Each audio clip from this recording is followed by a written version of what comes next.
పద్మాకర్రావు గారు గురుజీ గారు మన గర్భంలో అందరం చెప్పేశారు. అందరికీ అలా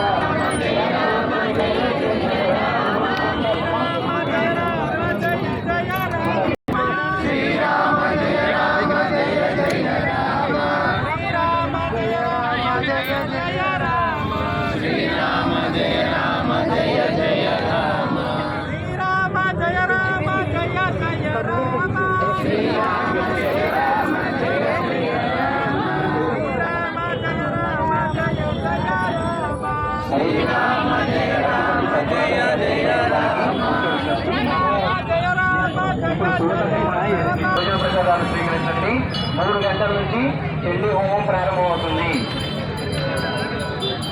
అందరూ కూడా ధనుర్మాసంలో పరమపవిత్రమైన